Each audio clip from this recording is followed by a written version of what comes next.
Well, hello, that's me again. Today is February 5th, 2025, and what you saw in the beginning is essentially the visit of the one of the battalions of the 1st Territorial Independent Brigade of the Armed Forces of Ukraine, who had audacity to get into the assembly area and think that they will not be seen. Well, they have been seen, and what is known as Rock, which is the recon strike complex. Mr. Iskander visited them, and yeah, the result was devastation there. So yeah, this battalion doesn't exist anymore. So, but this is not what, this is just one of the snippets, so to speak, of what is happening, and this is in Sumy Oblast, near Kursk, which probably will fall into Russian fold too. While Mr. Trump obviously shook the world, well, I wasn't shocked, but many people have been. As you can see yourself, and his owner, master, so to speak, arrived. And he wants to make Gaza into, I guess, Trump-style casino. That's what he wants to do it. And he wants, of course, to ethnically cleanse Palestinians from those places.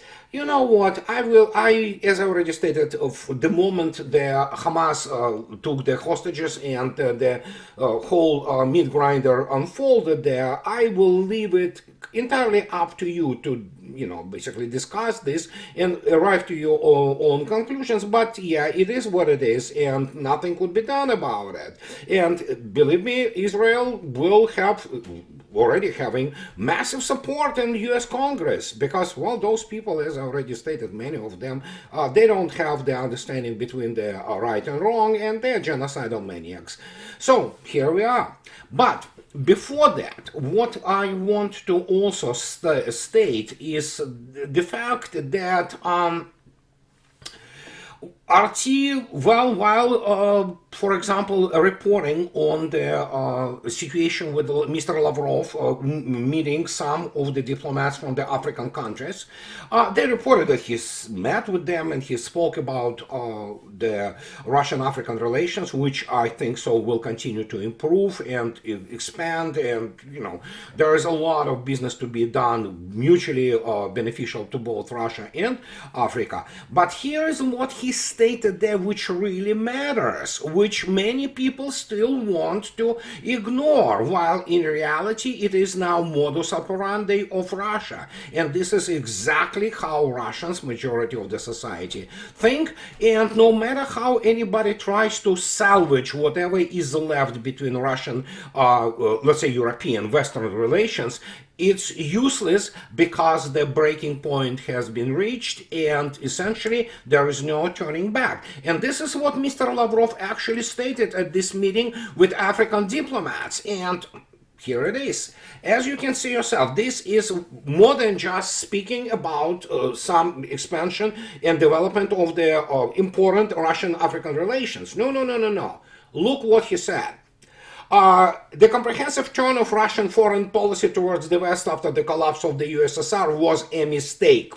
To our great regret, the leadership of the Russian Federation, after Russia became a sovereign state outside the Soviet Union, believed that the doors of the so-called Western civilization were open for it, and everything else did not matter. It was a strategic mistake. Now this has been already recognized by everyone, including at the state level. So, at the same time, the minister stressed that the mistake served as a good lesson for the current leadership of Russia and the current generation of the country's residents. This is what really was very important and actually was the critical point of Mr. Lavrov speaking to African diplomats. Why did RT did not report on that? Well, I can tell you immediately, because basically there are some issues with how they frame all their narratives, how they frame all those news when they give it to you, because very much as of lately, most of it is, dancing with this thing that, yeah, somehow West and Russia can come together and settle something. They will not. There is some increased activity between Mr. Trump and, rather, Trump administration and some, as Mr. Peskov correctly stated, departments of Russian, let's say, foreign ministry, because obviously Trump administration tries to contact and arrange some kind of meeting with Russian top military political, echelon, but But so far, so just, yeah, they talk, they discuss, yeah, that's fine, nothing wrong with that. But the point is that what Mr. Lavrov stated is critical, because this is the critical man, critical political figure in Russia with immense experience and authority, and he commands respect across the board in Russia. So when he says those things, this is what West has to understand. And after that, it has to become absolutely natural for anybody that anything which is stated from Washington is really fluffy rhetoric and PR. Reality is such that Russia is not interested in discussing any realities of Ukraine, which of course Mr. Zelensky, after the appropriate dosing of or dosage of cocaine, he demands now the nuclear weapons from the United States, and in exchange that Ukraine will not join NATO. So there you go. So do you think that Russians will talk to these people? No. And obviously the United States is a little bit taken aback. But then again, after what Mr. Trump proposed to turn this whole Gaza Strip, where there tens of thousands of people, women, children, civilians, have been massacred by Israeli Defense Force, what can I say?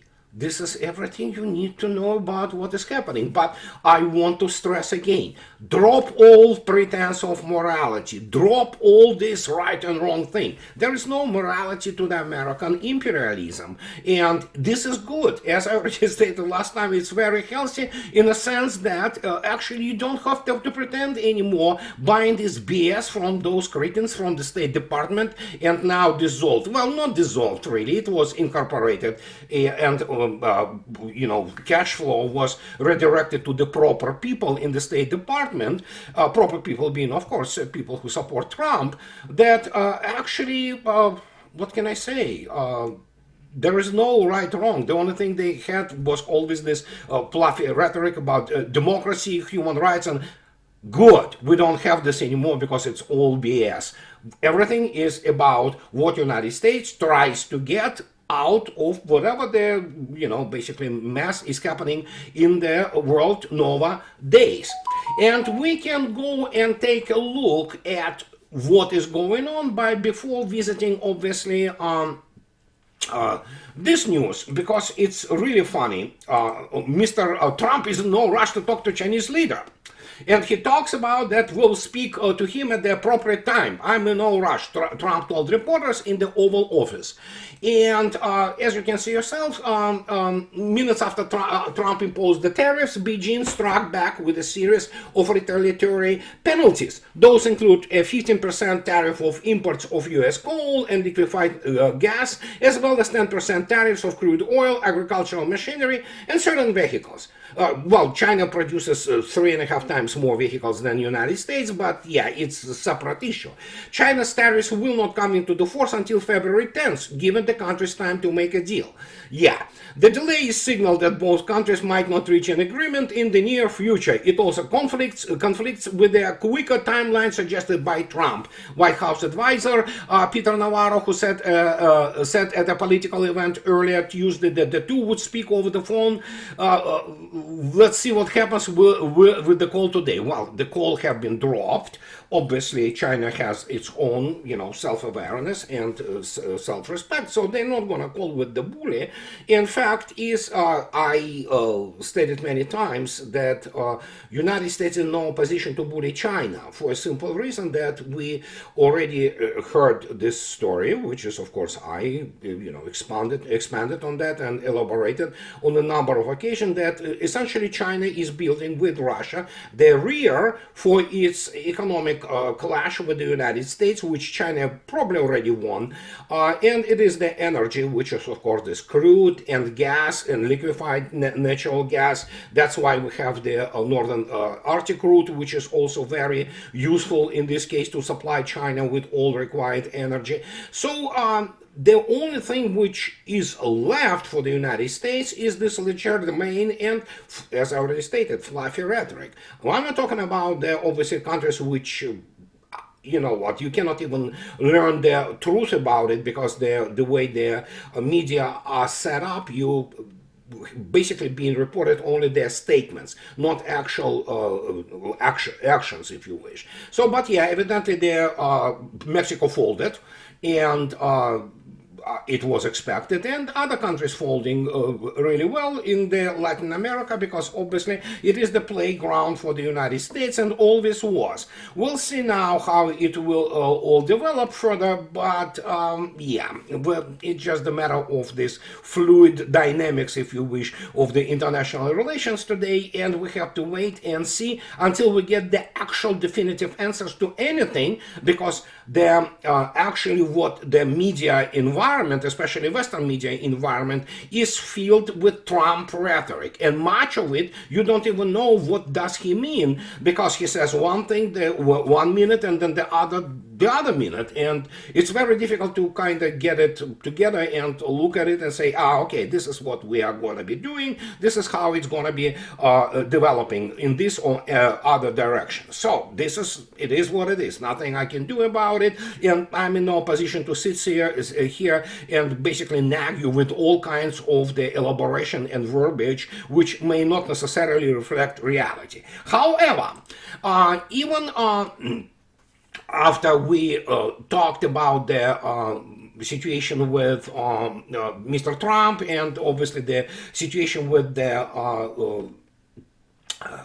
Chinese, American-Chinese relations, we have to keep in mind that while Mr. Trump is talking and somebody is calling from Washington to Moscow to some lower-level departments, technical departments of foreign ministry or maybe administration of president, we have to keep in mind that this is what is happening, as it was shown in the beginning, happening with the front lines. Here we have the today's tally. It's, as you can see yourself, we are way over 1 million. KIAs, the almost 1,500 today are gone. And what Ukraine continues to do is, attack the civilian population and throwing all those, drones, long-range drones at all kinds of the targets of opportunity. And you have to keep in mind, again, they will not be able to do anything about it without American help, because American ISR works 24/7, providing targeting and providing the appropriate electromagnetic picture of Russian radar and other systems which provide the detection against all kinds of the targets which are launched by Ukraine. And for example, like HIMARS, which have been launched recently, as you know, in Sudzha, people have been literally corralled into the public school, the building of the public school, and then the launch of HIMARS happened. Russians saw and registered it, but as I already stated, the United States provides this real-time information to those people on the ground in Ukraine about the real situation with the Russian air defense systems, and sometimes they get through. And, well, what can I say? This is... I can only, repeat Colonel Douglas McGregor. The Pentagon and U.S. armed forces stained themselves essentially aiding Nazi regime and helping them to kill primarily Russian civilians, because this is the only thing they are good at. And after we look at those losses, we can see actually what is happening around Kurakhova, for example. As you can see yourself, this is our good friend Marat Khairulin gives us the map, and this is the map from the today, well, pardon me, yesterday. And as you can see yourself, Russians continue to advance along all those roads, along all those urban and village centers. Well, obviously the funny place called Constantinople, no less, and Alexeyevka, it's under the direct threat from Russians, and this is happening all along their line of the combat contact, yeah, Russians are already on the other side of the Oskol River, and actually Russian, the diversionary recon group operate freely now on the right side, or western part, or western bank of the Dnieper River, and that's Dnipropetrovsk. So as you can see yourself, Russians moving, and there is no, again, as I already stated, reason to rush, because the main object, so to speak, the main objective of this whole thing, which I call now real Gerasimov doctrine, and I spoke about Danny Haifon about it yesterday, that rephrasing famous Clausewitzian one-liner that the main object of the war is to compel the enemy to do our will. Gerasimov's doctrine is very simple: to compel the enemy to do our will by means of physical annihilation of all of its forces. And this is what is happening right now at the line of combat contact, and no matter what those bandits say, in the end, reality is, yeah, it's like gravity. You cannot fight it, you know. So, and this is what Russian position is and will remain so, and there will be no freezing of the conflict, obviously. So, as, for example, Zelensky now, who is ready to meet Vladimir Putin, although Vladimir Putin already told that Zelensky is not quite legitimate, to put it mildly, okay? So, but there are some other interesting developments which may kind of you know, slide under the radar, but we have to really keep this in mind, because this is very important, and it's very important, to put it mildly. Pardon me. And here we have this news that India briefs Indonesia on BrahMos supersonic cruise missile ahead of the proposed deal. It was a couple of weeks ago, well, yeah, about 10 days ago, and India and Indonesia are finalizing a $450 million deal, which is, yeah, $500 million almost, for BrahMos supersonic missiles, enhancing bilateral defense cooperation. Indonesian defense officials, led by Navy Chief Muhammad Ali, were briefed on the missile's capabilities. This deal follows India's successful BrahMos export to the Philippines.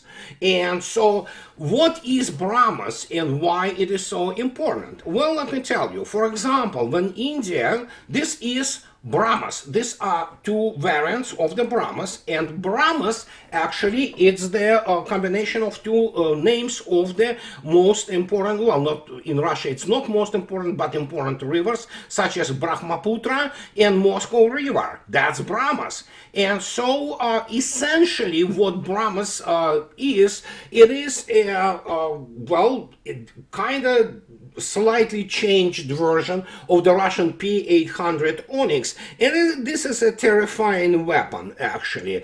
And both Indian Air Force and Indian Navy, they all use those weapons. And well, for example, the sale of these weapons by India to both Philippines and Indonesia, well, created a sort of exaltation last year in the Newsweek. And they talk, you know, that United States is ready to fight China in whatever way. So, and this neocon center, Newsweek, says that the missile that could give US ally the edge over China. The Philippines, a US ally, has hailed as a game changer the delivery of new supersonic missiles that it believes will significantly beef up its coastal defenses amid rising tensions with China. And they continue to, well, adore, if you wish, this deal, that the first batch of BrahMos cruise missiles ordered from India 2 years ago arrived at Clark International Airport north of Manila on Friday. And Jonathan Malay, the Philippines Deputy National Security Advisor, described the acquisition as a significant game changer. The ABS-CBN broadcaster quoted him as saying on Saturday, "This was all in the last year." And yes, the BrahMos is the joint venture between Russians and Indians, and there were some number of very interesting developments which were happening in the last at least 10 years when Russians and Indians were developing this BrahMos version of the Onyx. And Onyx is a horrifying weapon. It is the Mach 2.5 on the cruise speed sea skimmer, albeit it can use all kinds of different profiles of the flight, and it is the missile which is capable to, as the previous, the father, so to speak, of this missile, is capable to control the swarm of those missiles because it has the, it's neural network. Okay, let's put it this way. It's not. I hate to use this stupid AI, artificial intelligence, which is a moniker, marketing moniker to fool those idiots who buy Teslas, but the point is that this is a terrifying weapon, and it has an immense power. And here is what is most important, because suddenly there is this news that look at this, and it is India buying the missiles from Russia. And you have to ask yourself a question then, what is going on in terms of the why suddenly India buys and signs this contract for their these missiles? Well, what can I say? There is a lot of speculation about this contract already, but we will learn this in the due time. And the question here is that some people say that Russians may be selling this type of weapons for Indian Navy, which operates a number of Russian-built on Yantar shipbuilding plant ships, such as these Talvar class frigates. They all carry 3 S-14 vertical launch systems, and those vertical launch systems initially were designed for the this type of the anti-shipping missile. And as you can see yourself, the news itself actually tells you about specifically anti-shipping missiles. Well, this is the 3M14 Russian caliber anti-shipping missile. As you can see yourself, it has the what is called exportly really one variant, but this is about 700-kilometer range, unlike the latest Onyxes, which are 1,000-kilometer range, and it is subsonic until it hits terminal, and then it accelerates to Mach 3 and begins to conduct violent maneuvering. And so it's a terrifying weapon. But I think what my idea about this news, that why, for example, India signed this contract, is next. As the even brief review of the Indian-Russian relations, which are very good, strategic, and the essence between BrahMos joint venture, and there is a rumor, let's put it this way, although it has been reported in number, including India media outlets, is that actually Russians are very reluctant to provide the push towards the BrahMos 2, which BrahMos 2 was supposed to be the hypersonic, and you know that, for example, Zircon, Russian Zircon, is based largely, but not entirely, on Onyx missile. And that Russians are very reluctant to provide this technology, which I understand. Those technologies may leak back, and this has nothing to, it's not insulting to Indian partners, but you can always expect outside forces trying to get their hands on this type of the cutting edge technologies. But Indians wanted the BrahMos 2 to be Mach 8, about 1,500-kilometer range, missile comparable in its performance to Zircon, albeit Zircon is Mach 10 plus, and the latest variants of Zircon, evidently, people say it's Mach 13 plus. So this is absolutely just incredible weapon. So, but Russians kind of said, no, why don't we cap the hypersonic speed for the BrahMos at the Mach 6? It's still amazingly powerful weapon. It's generally hypersonic, albeit barely above hypersonic speed, and that it will be not necessarily 1,500 kilometers. Russians evidently ready to kind of compromise on this, from what I heard.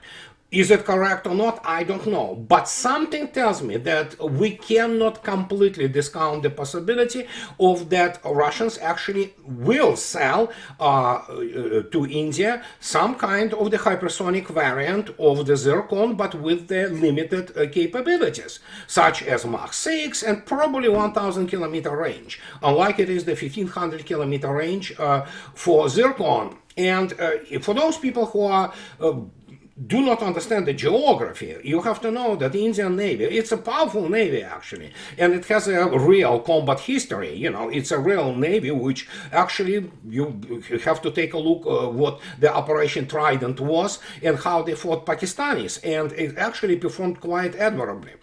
And so the question here is that they have the two fleets, you know, Eastern and Western fleets, as you can take a look at the India's map. And when you look at the India's map, I deliberately showed you the range of the, let's say, single Talvar class frigate, you know, Russian built, with some of the systems there, including Barak Air Defense Complex, which is Israeli, of either Indian or outsourced outside. This is what you have to understand, what 1,000 kilometer of those Onyx or BrahMos, or maybe this possible variant of the whatever there will be, the missile, again, I'm speculating here, look like. As you can see yourself, that allows, for example, the Western Fleet of India to control fully the Arabian Sea and the northwestern part of the Indian Ocean. The same goes for the Bay of Bengal, if you will see those type of the ships deployed there. And this is what the modern anti-shipping missiles give you. Enormous range and the ability to strike, and the only thing which you are dependent upon in this particular case is that you have to be able to receive the targeting. There are all kinds of ways to provide targeting for this. Russians for that, they have the what is growing constantly orbital constellation, including specifically designed recon targeting system called Liana, and it's Lotus and Peony satellites, which provide practically real-time targeting the position of any kind of the assets, for example, of NATO fleets, and it has been already used in the combat, including the figuring out the targets on the ground. So you have to have this. India doesn't have this yet.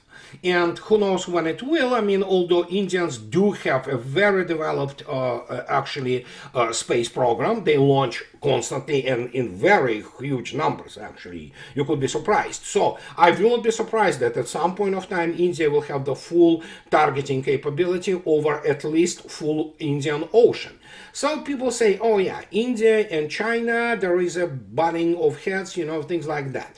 Sure, we have to keep in mind that the United States will obviously try to use India as the ram against China.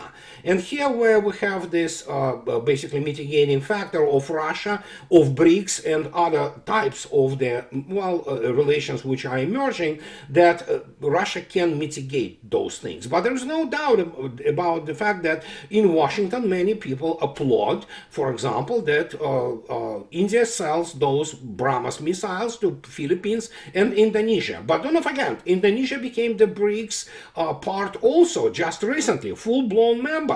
So there's a lot of dynamics there. And again, we live in the world which is going through the enormous changes, and it is very difficult to basically define the template. Things change really fast, and as you saw yourself, what can I say?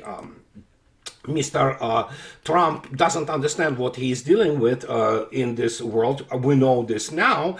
And for example, just to give why the United States constantly loses wars, and and I openly say that, yeah, that's the level of the military intelligence forecasting is reasonable in the United States. And so you can take a look at the Hill, the main rag, establishment rag from Washington, who says that, just a few days ago, that written by Jonathan Sweet and Mark Todd. Vladimir Putin is trying to pull a snow job on Trump. Yeah, the expression of snow job, first uttered during the Second World War, was a play on the idiom snowed under, meaning the elaborate cover up. And so the guys, these are the people, I will tell you why you cannot save the United States in this respect. I mean, it's going to continue to actually have the blowback constantly, is that this guy explains that for Russian President Vladimir Putin, it is all of the above, especially as he attempted to curry favor with President Trump. Really? Evidently, Jonathan Sweet pulls this out of his behind, you know, because obviously Mr. Putin is not trying to curry favor with Mr. President Trump, but Putin now hopes to achieve at the negotiating table what his armies have failed to do on the battlefield of Ukraine. So, yeah, when you have the people, and Mr. John Sweet is colonel of something, something. Oh, okay, so here he is. He is the guy who, well, passes for the expert. He's no expert in Russia. He's no expert in anything, including the combined arms operation and strategy, but you would expect this from the American guy who writes all kinds of garbage like this. So he's retired Army military intelligence officer, frequent contributor to the Hill, New York Post, Kiev Post. Okay, that's a red flag immediately. And look at the background of this colonel. Okay, and I am constantly on record. You cannot view those people seriously, and hence the United States cannot win a freaking war. He is actually graduated, as you take a look at, from the East Carolina University College of Business. Yeah, he has a Bachelor's of Business Administration, BBA, Small Business Administration Management. And so after that, within like 2 years, he received the National Intelligence University. So the guy basically has no real serious military education, which requires the cadre officer to literally grow up within the culture. Obviously, he probably took some kind of ROTC thing, which is not really preparation for the good level military understanding. And yeah, this is the guy who, and this is what they continue to write. And you cannot explain to them that, dudes, you're not even in the same league militarily. But yeah, they continue to write those things and continue pretend that something could be done about it, which it cannot.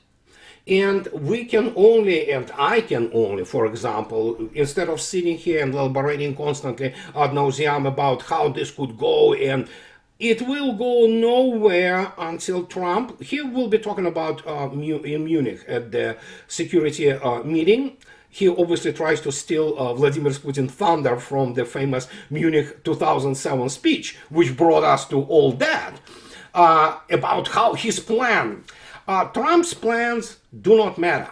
What matters is what is going to be settled in terms of how United States will abandon this idiotic idea, or if Trump wants to escalate. Russians are ready for escalation too, and for Trump it's becoming already his war. And if he and the United States didn't have enough humiliation, it sure will get more of that in coming months. So, and this is what I wanted to tell you guys today. And as always, those who like what I do, please subscribe to my channel. And those who can afford, please support me on Patreon or buy me a coffee too.